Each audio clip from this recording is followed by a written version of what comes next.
Okay, there we go. What's going on? How's everybody doing today? It is a great day.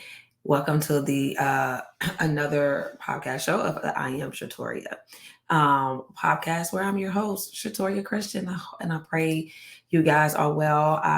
To everybody who can see, who can hear me, I'm waving. How you doing? And then to all those who can see me, hey, how you doing? We are here. And so for those that cannot see, we have a disclaimer today for today's show. So I'm going to put that disclaimer out first, and then we'll get into the show. But we have a disclaimer out there today. And so the disclaimer is, and it says, mature content warning. Please be advised that this contains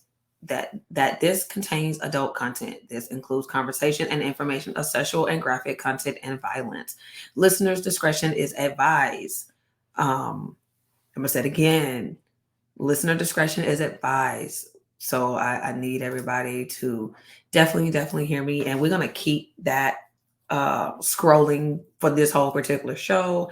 I had it in the opener, and so I want to make sure that we have it out here. And so as we are here together, we are, if you have not, if you've been keeping up with us and been watching the episodes in season five, you know, we are talking about my book, Authentic Transparency, Forgiveness to Freedom. And we are getting into the realness today with this one. We are in chapter 4.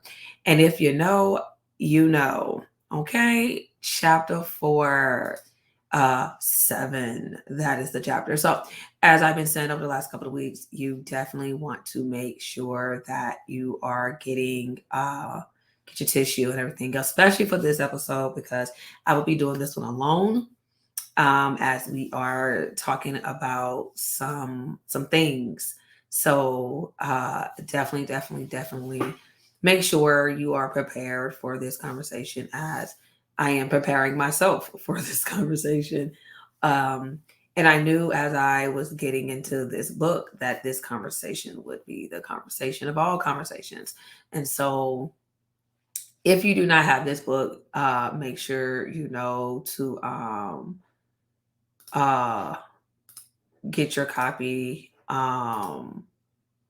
Get you a signed copy at iamshatoria.com/merch. Where you can get the book from me, and I will sign it and send it to you, or you can go to Amazon or any, other places to get it for sure. But yeah, make sure you go to iamshatoria.com. And so as we've already been talking about chapters, this is chapter 4. So we've done the Fear Not, we've done the Foundation, we've done the Order of Freedom, we've done A Child's Fear, we've done all those things. And now we are talking about 7. And so if you have not been keeping up with us in these books, these chapters, I think it's your best if you definitely start from the beginning, so you can have a concept of what I'm talking about as I am getting into these books. So like I said, we've done the Order of Freedom and Foundation in one episode. Then we did A Child's Fear, and then we did Fear Not.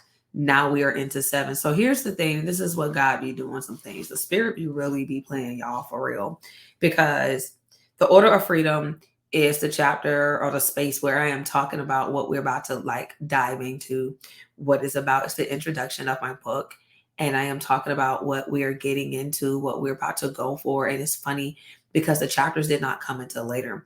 And so we're talking about the Order of Freedom and what it is to get to that particular place, freedom.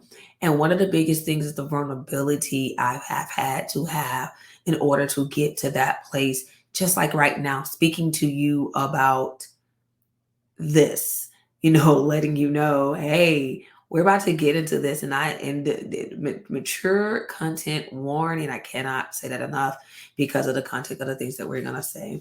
And then we got into chapter 1, which was about foundation. And here's the thing about foundation. Foundation just always lays the ground to what we're going to get into, what we're talking about. And that just with the life foundation has to be set in order for people to have a understanding of what we're doing in our life. You can't do anything without a foundation. And that's just that. You cannot do anything without a foundation. And then we went into a child's fear in chapter 2, where we talked about what fear looked like and what I feared. And it's crazy because I feared my mother, and that is amazing to hear myself say that out loud. Fearing my mother, um, and that was funny because as we got into fear not, I talked about fearing my mother.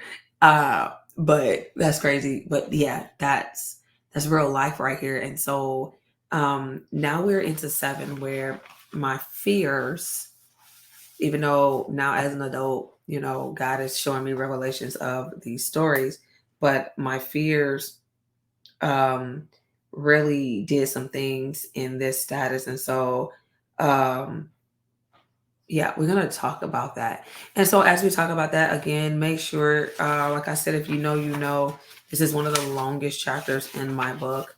It was one of the hardest chapters to write in my book. And so, we are going to talk about it. And we're going to talk about the concept of adultification that goes with this. Um, yeah, we're going to get into it. And again, grab your tissue, grab your book. If you do not have this book, please go to iamshatoria.com/merch to get you a copy of this book.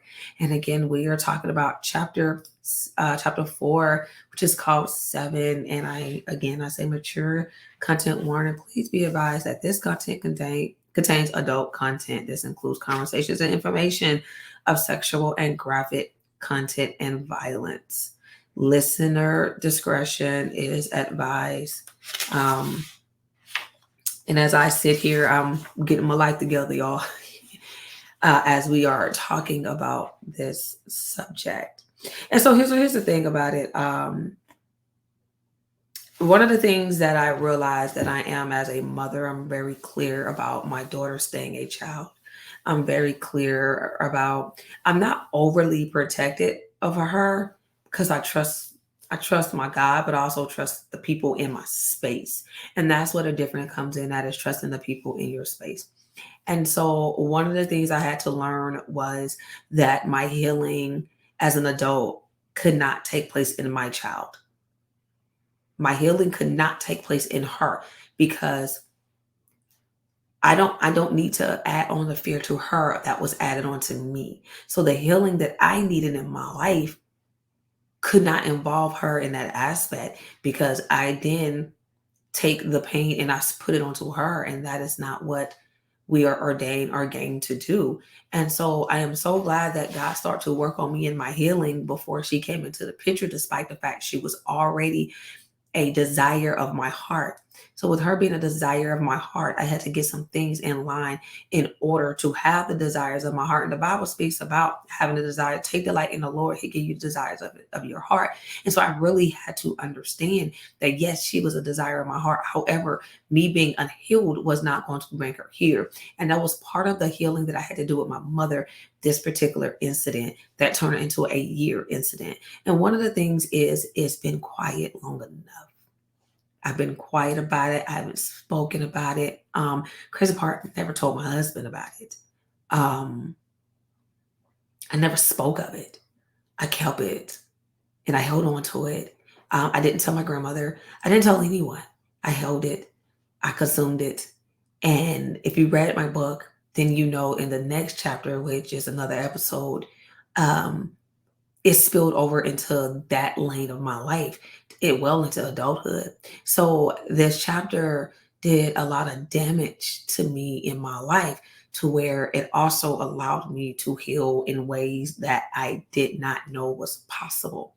And so my healing definitely took place before my daughter's presence. And I'm glad I got it done with because I'm able to handle situations when it comes to her in aspects of identity, the sexual content that we're going to discuss tonight.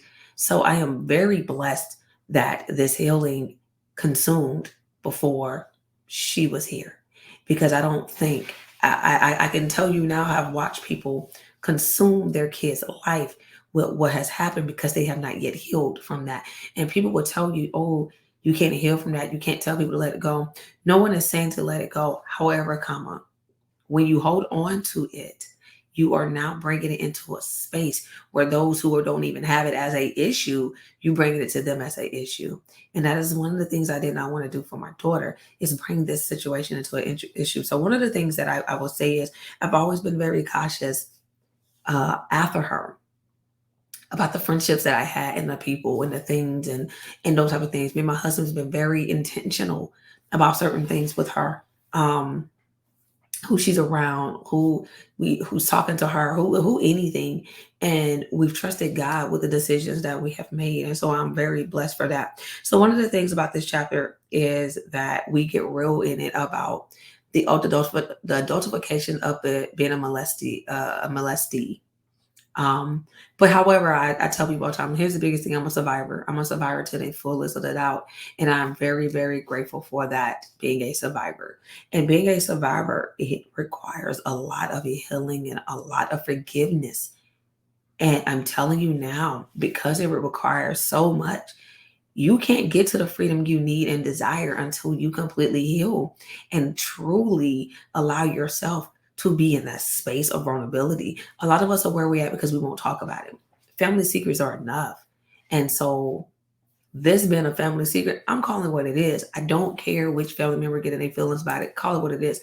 This is where issues lies. And so because I never told family until later, my mother and my grandmother found out later because we talked about it. And this was actually in 2013.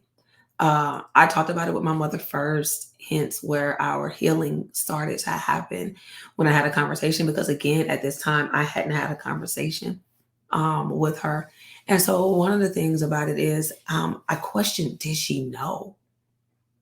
A lot of times people, they know, but I questioned, well, God, did she know? Did she know what was going on? Did she know what had happened? My sisters, them story are not mine to tell, but let's just say this is a reoccurring issue and a reoccurring issue of not talking about it. And so I advise those who are out there, talk about it. Let me tell you something. You may lose family members, and that's quite okay, but talk about it. Because at the end of the day, it's your healing, not theirs. They don't want to shut you down. They want to make you be quiet, but it is your healing, not theirs. And so one of the biggest things that I'm truly blessed for is that I was able to heal in this process in order to get past it. So um, we, my mom had friends. My mom had friends. And so one of the issues that really aligned is, if you heard my last episode, talked about my mom getting baptized. And so one of the things that really struck my mother was the death of my stepfather, my two middle sisters, their dad. And his death really changed the course of our home. I mean, our home had already changed up a little, shifted a little bit, but it changed the course of our home. That was the love of her life. I mean, it was what it was. And so my mom was really just out there just searching. And my mom did not realize the pain of her decisions and what they would cause. But at the same time, my mother was not in her right mind. My mom was a drug addict. So my mom was not in her right mind. But at the same time, my mom also wasn't a healed individual anyway. She had children and she wasn't even healed. So her issues that she had placed on us, that's real life. That's what it was. And so one of the hardest things to do was, no kidding, sit and go, man, like, Mom, do you not see what's going on? And at that time, as an adult, I realized, no, she didn't. No, she didn't know. No, it just was not in her face. And part of me in my head at that time as a child was like, I hate her. I hated her because I felt like, ain't no way you can't see this. And it wasn't until I was an adult, until I had a revelation and God had to show me that, no, she didn't see it, because unfortunately she was impaired. And we're not just talking about the drugs and alcohol. We're talking about just life itself impaired her. My mother was a prisoner in her own mind because she was hurt. She was in pain and she did not know how to cope of losing someone that she loved, despite the fact how toxic that was. She just didn't know how to cope. And unfortunately, being the oldest, I took a lot of the heat of some of the things that had happened. And so my mom had friends, and she had a particular friend, and who I would not name. I did not name him in my book either. But this friend in the book, I called him the thief. And so the thief was this guy that my mom, I don't think my mom was in love with him or nothing like that. I think it was a bypass time. My mom liked men. If men can do things for her, that is what it was, because we did struggle. We was part of the government. And so being underneath the government, oh my God, y'all don't understand. This is the one rule about my life I stand on. As I became an adult, it was I would not live on assistance. The government would not be part of my space or my life. And I wound up doing the military. But what I mean by that was no food stamps, no anything. You have no reason to be in my house. I don't need no CPS, I don't need no nothing, because I grew up with it. And so people laugh at me like, girl, you better take them food stamps. No, I'm okay. Because I've lived in that life and I didn't like it then. I don't like it now. I am quite okay, because at the end of the day, living in that space really damaged my heart, my soul of people and things. And so my whole goal when I turned 18, and I never forget, my grandma was like, after you graduate, you're not getting no more checks. I was like, well, okay, cool beans. And I had a whole concept of I will not live by this standard. I won't do it. And so we lived by this standard. We had the government cheese, bread, peanut butter, you name it, I had it. And so I remember living where we lived at was over by the old Turner Stadium. It was the Braves Stadium in Fulton County. It was the old one that got torn down or whatever. But I remember it living, the house was green. I remember it being on a corner. And I won't say it was a project, but it was definitely a rundown neighborhood. But y'all, let me tell you the memories. There are parts of good memories in that neighborhood. As I was in third grade in that one. Now, this was early third grade. And so I went like second and third grade here, but I remember the streets with the water, the fire hydrant. And so I remember us taking the fire hydrant out and those things. I remember that as it was yesterday. Um, but I also remember living in this house.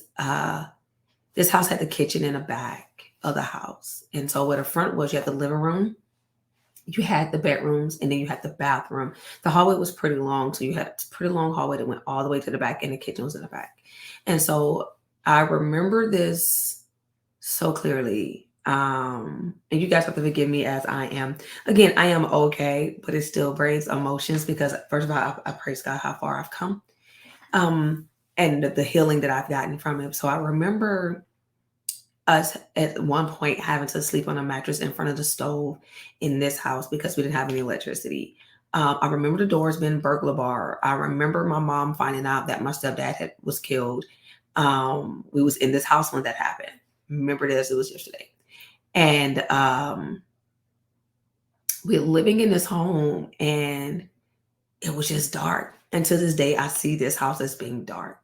But this is also when I realized Tori wanted to be a teacher, because we had these white walls, and I so remember two beds in this one room that I shared with my siblings, and I remember writing on the walls in green crayon. And crazy about my mom let me, so we were writing on the walls in green crayon. And I remember even I remember the first day of school, we had the little white kid shoes. And I remember, I don't know if you guys all remember, when you tie your shoes, it has a little clip on it so your shoe don't come untied. I so remember that.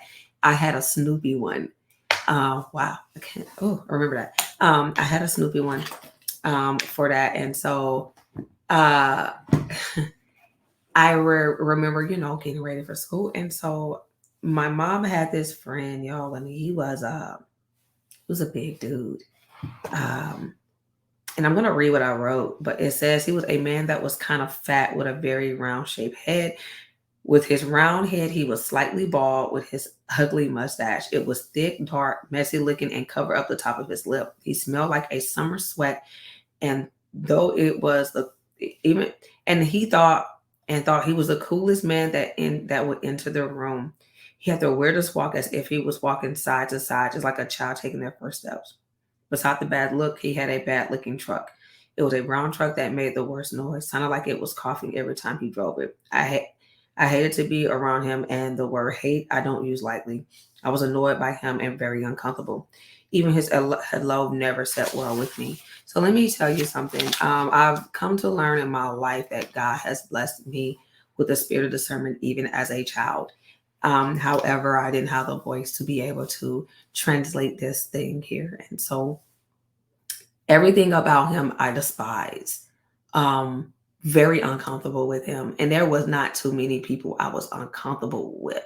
But he made me very uncomfortable. And the crazy part about it is I wasn't uncomfortable around men in that level until him. My mom had men around all the time, and they never made us feel any type of way. Like they just ain't. It was, it was always a hey. You had a couple of uncles. It was like hey, uncle, hey, aunt. That's what it was. And then we had our Uncle James, dopest dude ever. We had our Uncle James, and oh my God, I love my Uncle James, which was my mom's actual brother. I loved him, and but this dude, just the thief. Oh my God, it just his presence. His presence was just horrible. And his smell, everything just it irked my whole being of a person. And remind you, I was a child. I was 7. And so it was just uncomfortable. And so his mere presence just ew. It yeah. And you know how they say there's a thief in the night? He was the thief in the night. And so one of the biggest things, the way our house was set up, again, when you walked in the front door, for those who have vision, who can visualize very well, when you walk through the front door, again, the front door was a burglar bar door with a screen. So you walk through the front door and you got the living room right here on your left hand side, and then our bedroom right here in front of it on the right hand side. And then you had to go up to go to the bathroom. And so anytime we would leave our space, we had to see him. It wasn't no choice. And so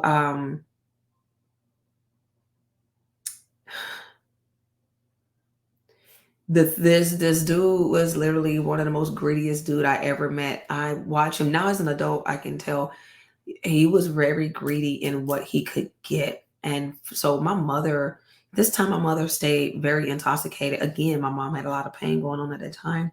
But my mother said she stayed very uh, intoxicated in this time frame. And so with her intoxication came a lot of not paying attention. And that reaped problems. And so the incident that started it all uh, was my mother had this thing about us saying goodbye or giving people hugs. And I'm very much against that with my daughter. I do not make her hug anyone if she's not comfortable. I will not do that, period. Um, this guy was definitely a poisonous snake. That, yeah, that could be just slithery. It reminds me of Adam and Eve, and he was that snake in the garden. That is what this dude was.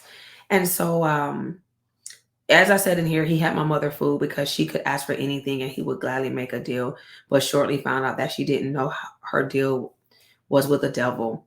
He had ways about him, and then there was so much about him. And then there was so much about him. To start, I hated the way he would look at me. I couldn't do anything without him looking or even speaking to me. He would look at me as if I was a snack. And then when he spoke, it was a voice that gave me poisonous anxiety. The way our home was set up, you would have to go through the living room to get to the bathroom. So when going to the bathroom, it felt like a place full of mouth traps, and you better walk carefully. My mother had a habit of telling us we had to say hello and give a hug.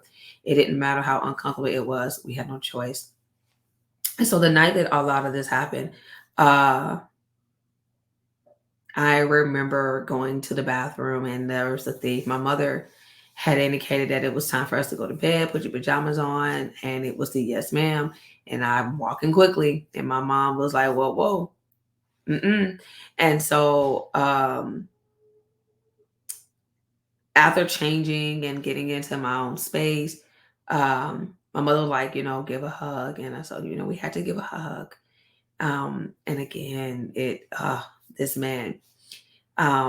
And I said in here with his arms out, I could smell him, and he smelled like a month worth of Georgia summer heat and no shower. She told me again to hug him, and I did because she didn't like to repeat herself. This is a thing I hate to do as an adult. I know where I got it from. Anyway, I gave him one, but it was like a church hug. The hug where you pat someone on the back and nothing but your hand touched their backs. Chills was going through my body, but I did as I was told, and I did it quickly. I went back to my room with the white walls with green crayon writings. I finished getting ready for bed, and once there, my sleep was for a short period of time. And so, all right, and so this is where we begin to get into conversation. And so, as we get into conversation, we're gonna take a break, take a 30-second break, and we're gonna get into this conversation. And again, I pray that you guys are prayed up as this is for mature conversation. So we'll be back in 30 seconds. Authentic transparency, forgiveness to freedom.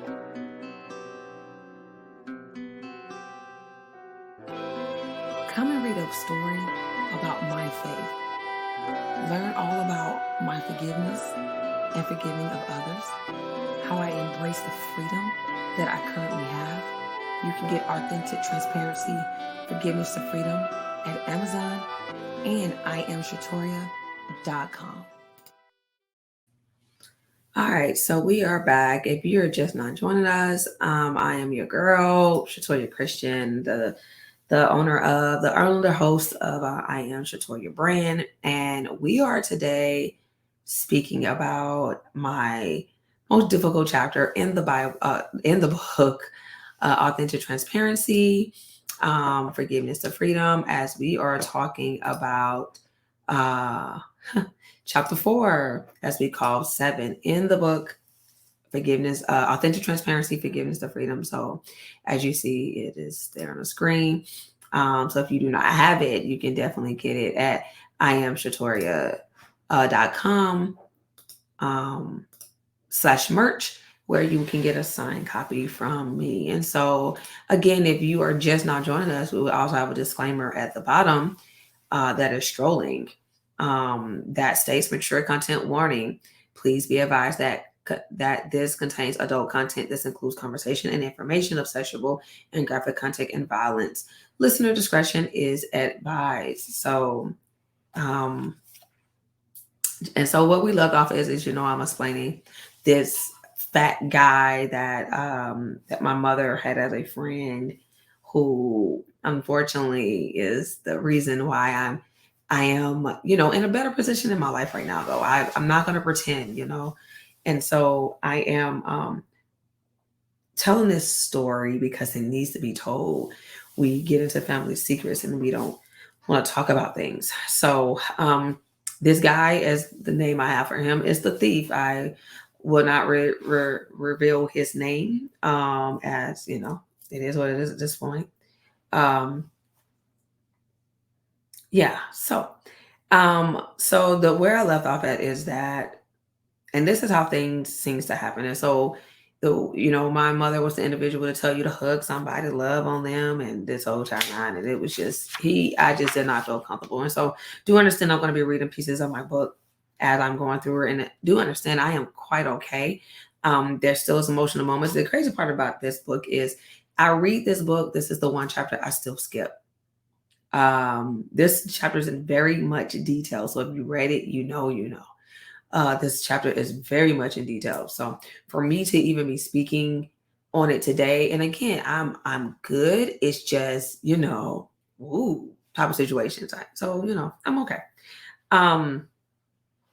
So in this particular, I talk about how it started, and I talk about the fact that when the night it started, this is when my sleep started to come very shortening.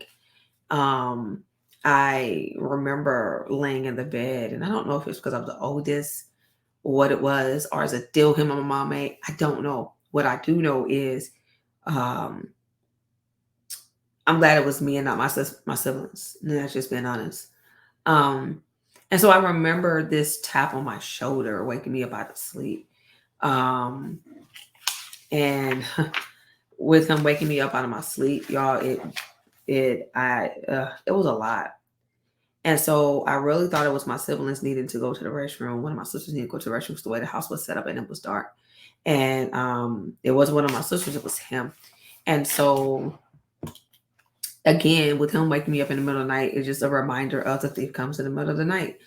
And so I remember him placing his hand over my mouth and he told me not to say anything. And I didn't know what was going on, but I didn't like it. It didn't feel well. Something just didn't feel right. And so I remember, my little bitty life flashing before my eyes, but I remember things just going and it was just like, oh my God, what is going on? He had told me, I better not say a word, be quiet. And so I did. And so I remember him leading me to this bathroom that we had, and I knew my mother was asleep. Oh my God. Because I remember asking where she was at. And he told me, don't even worry about it. And so as we entered um, the bathroom all of a sudden became different. I don't know if anybody ever been in a space where you know what something looked like, but in that moment, it didn't seem that way. And so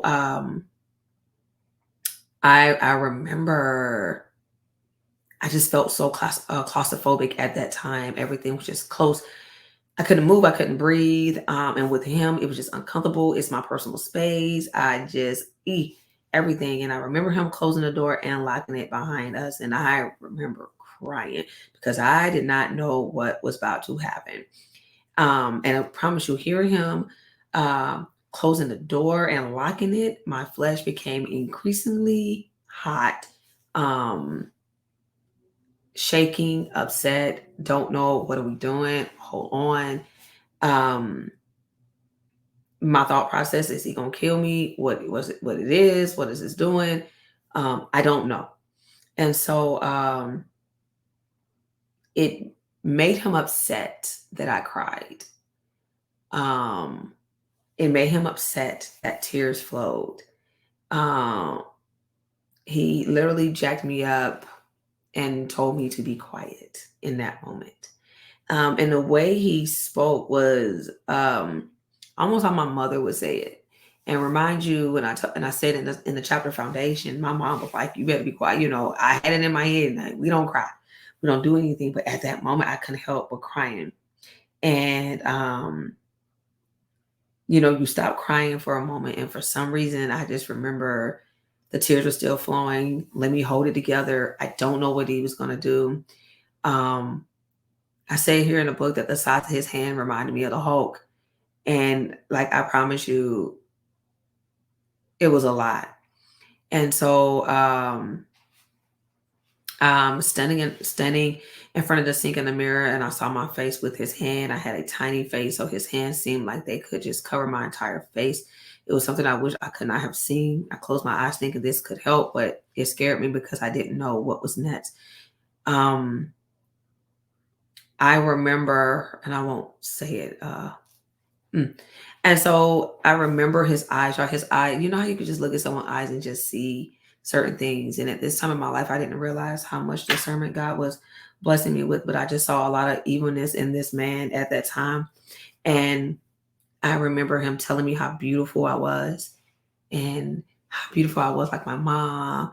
And I'm 7, that I'm beautiful, I'm gorgeous, I'm just pretty. And he kept making this humming sound. And I say in my book, as he kept making this humming sound, it sounded like a buzzing noise or as a bee sound. For a very long time, any buzzing noise I heard bothered my soul. And it did. Y'all, I hated buzz noises, bees, anything. I hated it. And this is well into adulthood. I hated it for the longest. And I kid you not, I hated it until 2013. And so, um, yeah, I hated it with a passion. And again, these are things I did not tell my husband, but I hated it. I hated it. I hated it. I hated it. And hate is a very strong word, a word I usually do not use. But in that moment, I hated them as I could hate. And so I remember trying to move, and oh my God, that did not work for him. He was not happy. I remember him just fixating on me, touching me. He made me touch him in ways that just was so inappropriate. It was just too much. Um, and as he kept looking me into my face, I felt something weird on my lips as I closed my eyes, it was his lips touching mine. And I promise you, I thought it was the most, as a kid, you like, ooh, guys got, cooties or whatever. At this time, it was, wait, what are you doing? Like, oh, wait a minute. Nobody does that. Um, and so this is the first person that kissed me. This is the first person that has kissed me inappropriately. We're talking about tongue kissing, this grown, oversized man. And that's what's sitting in front of me. And I describe it in here as his tongue was like a wet snake in my mouth that was trying to find a place to nest. And I don't, if you are, again, I don't care for snakes and stuff like that. Um, but for a snake to find its place in its spot to nest and rest, that is what that's, yes, I'm gonna leave that right there. Um, yes, that was, yeah. And so for me, me trying to move my body or whatever, he was not hearing it. And I remember his hands into places. And so one of the things that I'm very adamant about is teaching my daughter good touch, bad touch, and those type of things. And so at this time, I have not had any clues about good touch, bad touch. However, I knew in that moment this was not a good touch, period, at all.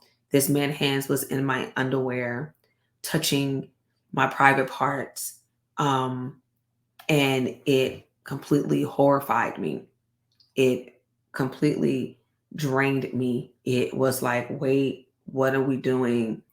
When I moved his hands, that irked him to the core. And so one of the hardest moments of my life is this man forcing me to do acts that violated every inch of my whole soul, my life, and what as a child should not endure. And the crazy part about it is it's the smirk he had on his face. It's the sexy talk that he did. And in my head, I'm like, I'm lost. What are we doing? Like, what do you what this man's whole being disturbed my soul. He is the first person, unfortunately, um where sex was involved, and we're talking about oral sex and regular sex. I remember this as I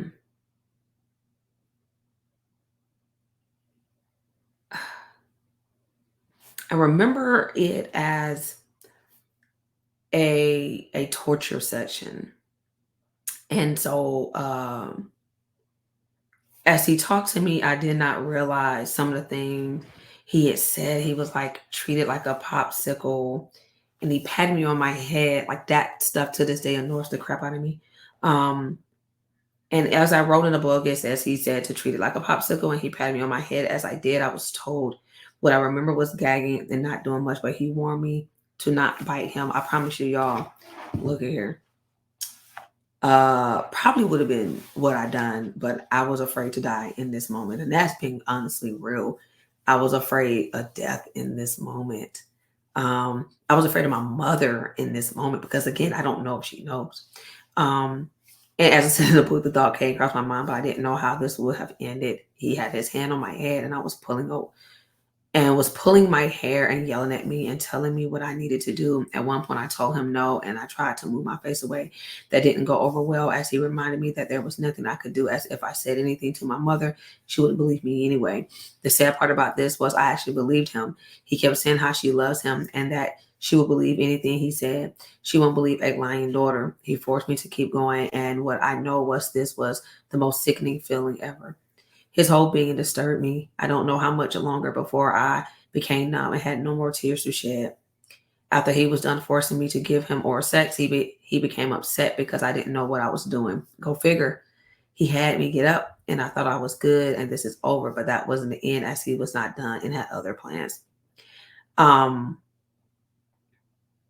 One of the hardest part about this, as this was definitely the part that absolutely was in my head, one of the worst moments ever. The worst moment had not had yet came, as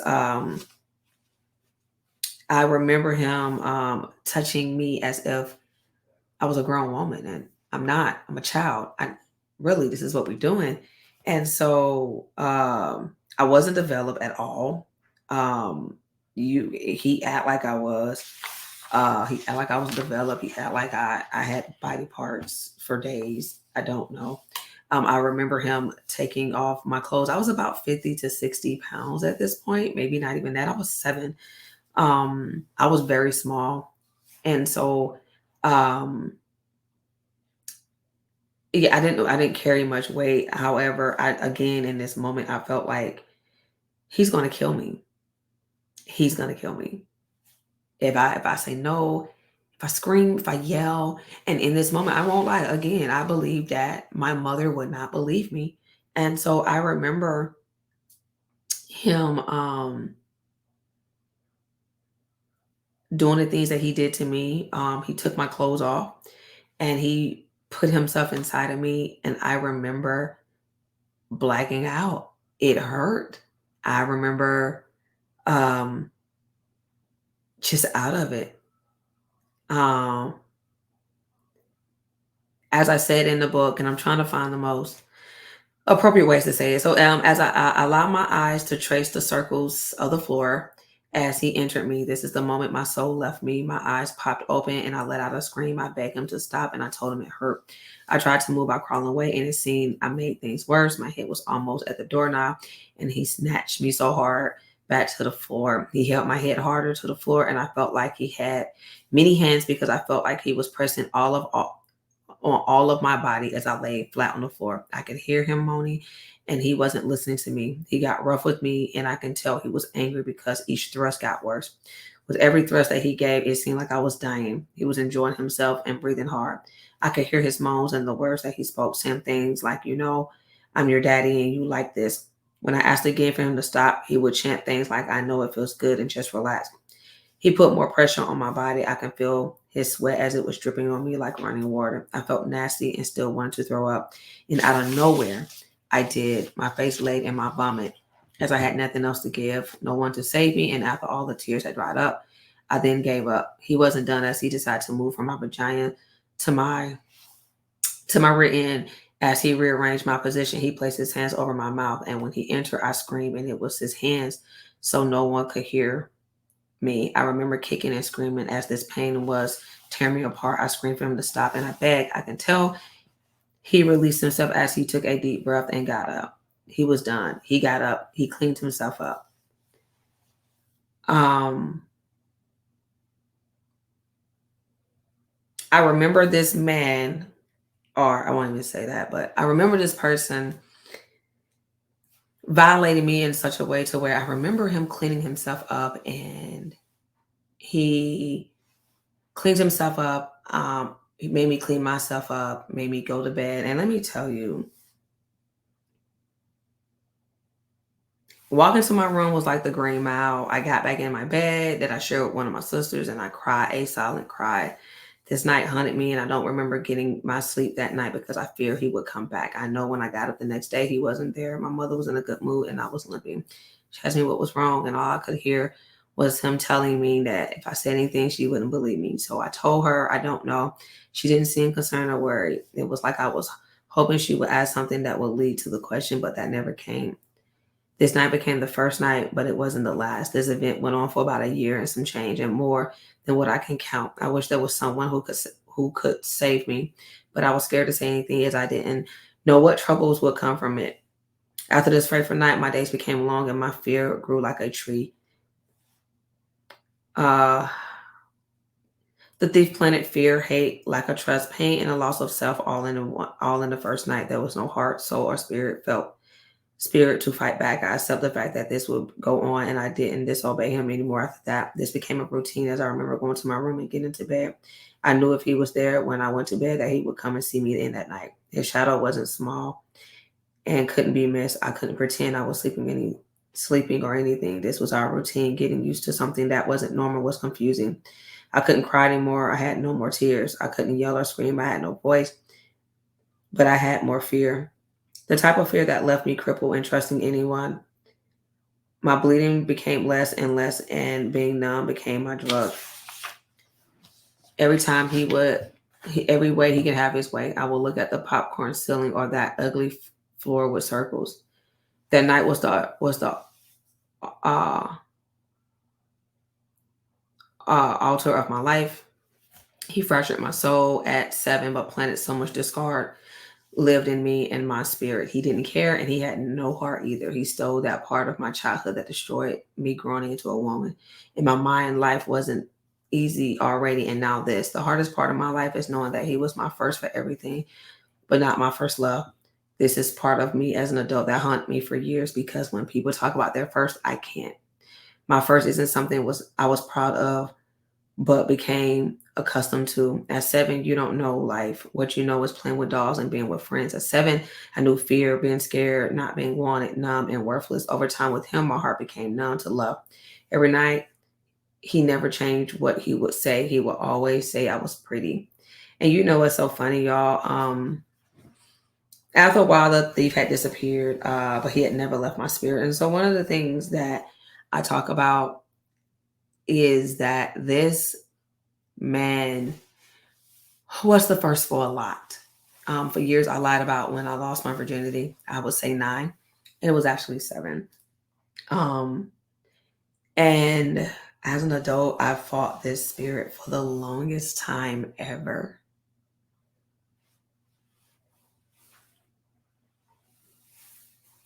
So I had to find the courage to finally let it out and just to be honest about it. And again, I didn't tell my mother until April 2013. And at this time, I'm 30. Yeah, I'm 30 at this time. Um, I told my mom, and my mom said I knew something wasn't right. And I said, "You didn't know?" She goes, "No." But she said, "I knew something wasn't right." She said that I had changed up. Um, she said she figured some things out days like later after that, but she did not know. And at that time, she just wasn't in the space to ask. She didn't know what to ask. She didn't know how to ask. And she asked me, she said, "How long?" And I told her about a year and some change, as far as I can remember. And she, I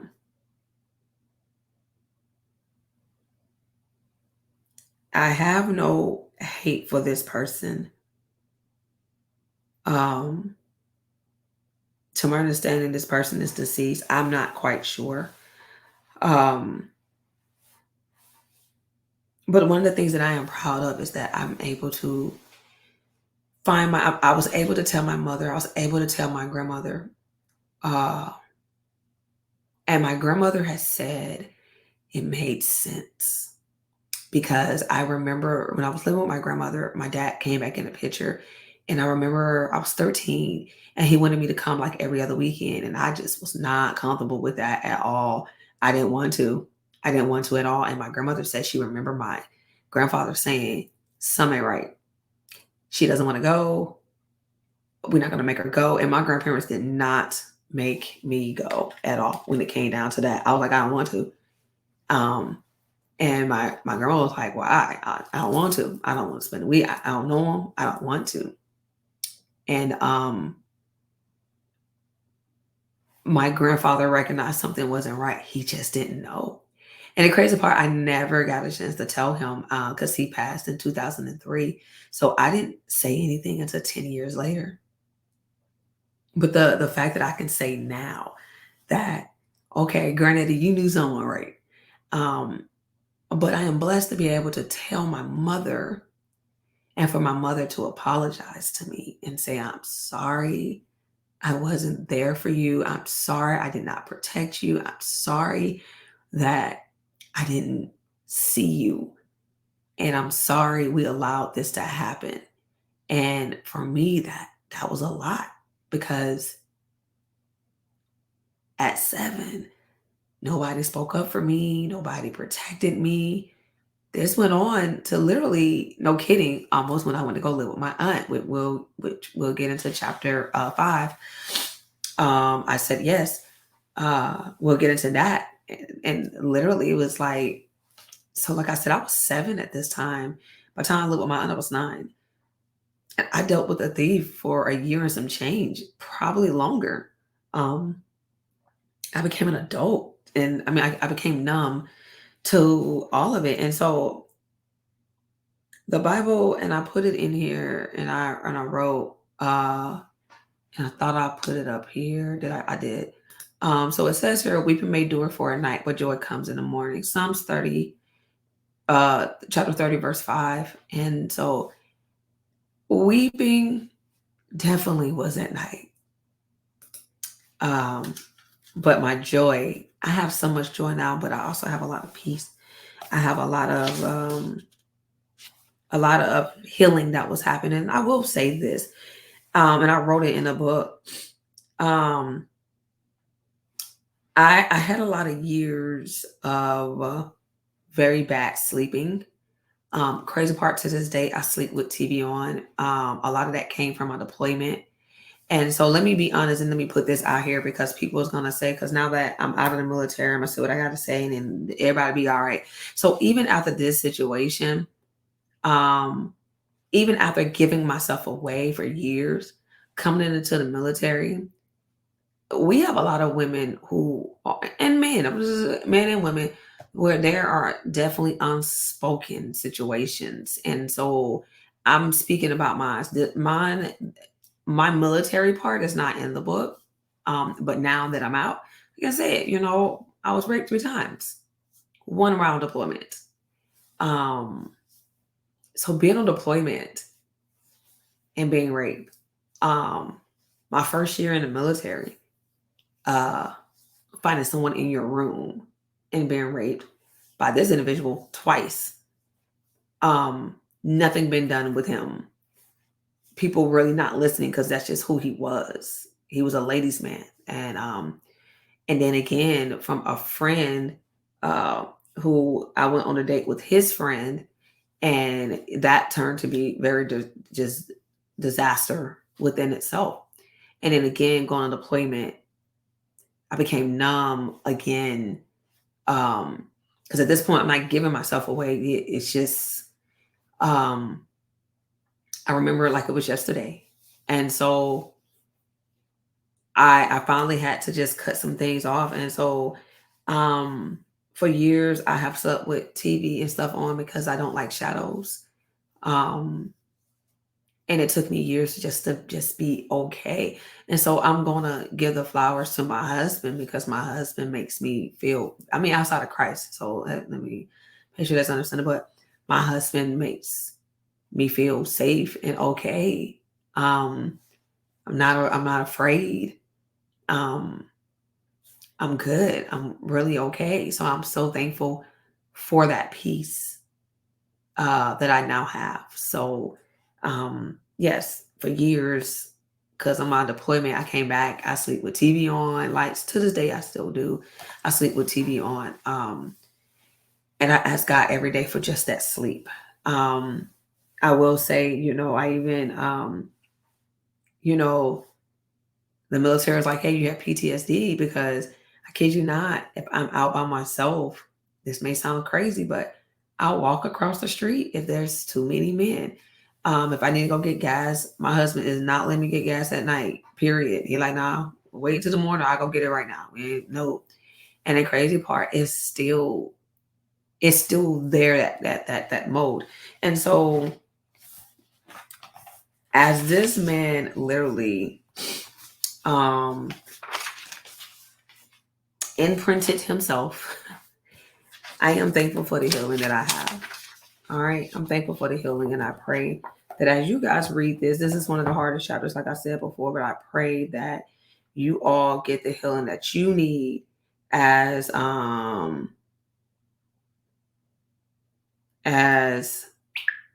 in life, things hurt, things happen. Um, and know that it's okay to be honest. Like, it's okay to be honest. It's okay to be vulnerable. That's what I am right now. I'm vulnerable and I'm okay with it. I'm good. I promise you I'm good. I'm in a good space. I really am. And so as we end this, I didn't get so deep into it. Like I said, if you have not read it, you can definitely read it because it's very, very detailed.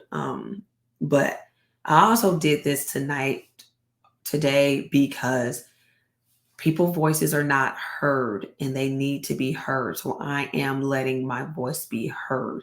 I'm saying what I got to say, regardless how anybody feel about it. And so I don't know if this man is dead or alive because I was told he was deceased, but I don't know. Um, but I pray that if he is alive, he knows I'm okay. I am. Yes, he set a precedent, he set a tone, but my God is bigger. And so I am grateful for the healing because, again, I don't have to be so scared to be a mom to a girl. And I don't have to be afraid to protect her. So I definitely thank my mother for that moment of transparency when she said, I'm sorry. Because if only people knew what that did for me, that I'm sorry meant a lot. And so as you listen to this, I pray that those who are still holding on to those who have taken something away from them, that you just say, you know what, God, I just got to let them be. Let me get the forgiveness I need so I can heal properly. And so again, I thank you guys for this particular episode, as this is definitely a somber one. But I cannot leave without always saying to walk in love, live fearlessly, and have a whole lot of faith. We will see you guys in the next episode, which we're talking about. Oh Jesus, I forgot that quick. Chapter 5. I said yes. I'm sorry. I said yes. Yeah, get ready as we are preparing for that episode. Thank you guys for joining me today. Have a blessed one and talk to you later.